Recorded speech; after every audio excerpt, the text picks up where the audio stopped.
जय श्री राम। प्रेम मगन मन जानिए कर विवेक धरि धीर। बोलो मुनि पद नाई सिरु गद गद गिरा गभीर। लखन सिया रामचंद्र की जय। मन को प्रेम में मग्न जान राजा जनक ने विवेक का आश्रय लेकर धीर धारण किया और मुनि के चरणों में सिर नवाकर गदगद प्रेम भरी गंभीर वाणी कहा नाथ दो बालक सुंदर दो बालक। मुनिकुल तिलक की निपकुल पालक। ब्रह्मचर्य निगम नीति कहीं गावा। उभय बेस धरि की सोई आवा। हे नाथ कहिए, ये दोनों सुंदर बालक मुनि कुल के आभूषण हैं या किसी राजवंश के पालक हैं, अथवा जिसका वेद नीति नीति कहकर गान किया करते हैं। कहीं वह ब्रह्मा तो युगल रूप धारण कर नहीं आए। सहज विराग रूप मनु मोरा। थकित होत जिमि चंद चकोरा। ताते प्रभु पूछऊं सती भाऊ। कहो नाथ जनि करऊं दुराऊ। मेरा मन जो स्वभाव से ही वैराग्य रूप बना हुआ है, इन्हें देखकर ही इस तरह मुग्ध हो रहा है जैसे चंद्रमा को देखकर चकोर। हे प्रभु, इसलिए मैं आपसे सत्य निश्चल भाव से पूछता हूँ, ये नाथ बताइए, छिपाव ना कीजिए। इन्हीं बिलोकत यति अनुरागा। बरबस ब्रह्म सुखहि मन त्यागा। कहा मुनि भी हंसी कहूँ निपनी का। बचन तुम्हारा न हो अली का। इनको देखते ही अत्यंत प्रेम के वश होकर मेरे मन में जबरदस्ती ब्रह्म सुख को त्याग दिया। मुनि ने हंसकर कहा, हे राजन, आपने ठीक यथार्थी कहा। आपका वचन मिथ्या नहीं हो सकता। ए प्रिय सब ही जहाँ लगी प्राणी। मन मुस्काहि राम सुन बानी। रघुकुल मनि दशरथ कह जाए। मन मम हित लागी नरेश पठाए। जगत में जहाँ तक जितने भी प्राणी हैं सभी को प्रिय हैं। मुनि की रहस्य भरी वाणी सुनकर श्री रामचंद्र जी मन ही मन मुस्कुराते हैं, हंसकर मानो संकेत करते हैं कि रहस्य खोलिए नहीं। तब मुनि ने कहा, ये रघुकुल मणि महाराज दशरथ के पुत्र हैं। मेरे हित के लिए राजा ने इन्हें मेरे साथ भेजा है। राम लखन दो बंधु बर। रूप शील बलधाम। मगर आँखों सब साखी जगु। जीते असुर संग्राम। लखन से रामचंद्र की जय।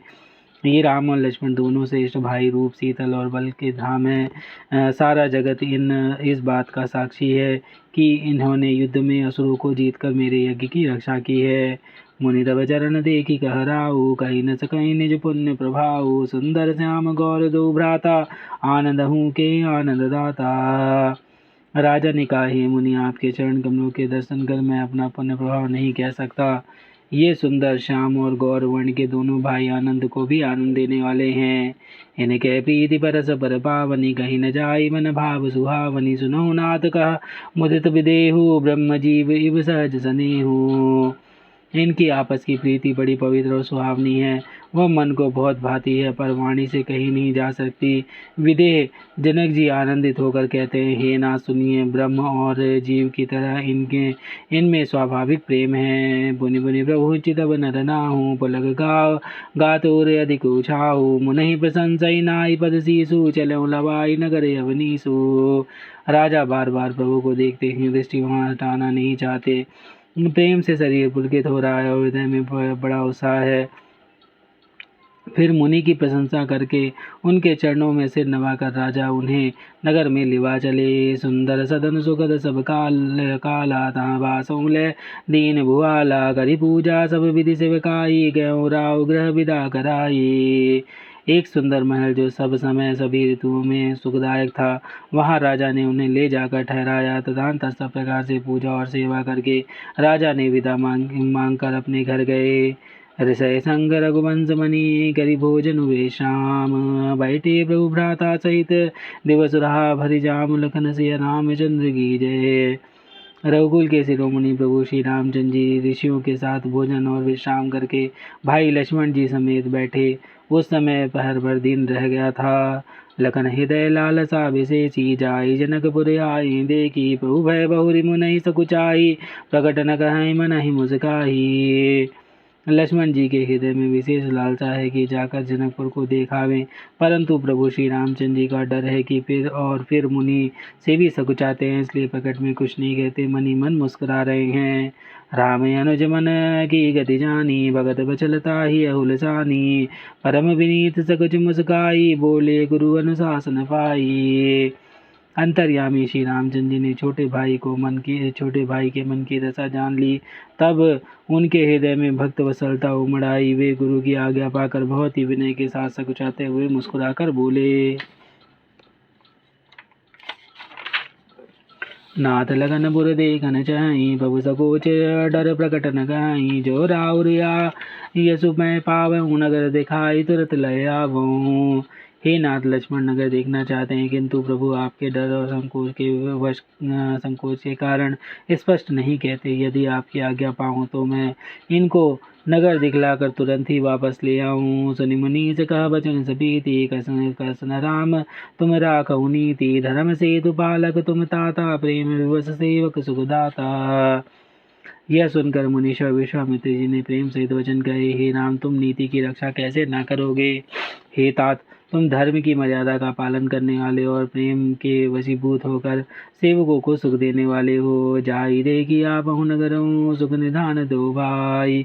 करहूँ सुफल के सबके नयन, सुंदर बदन दिखाई। लखन सिया रामचंद्र की जय।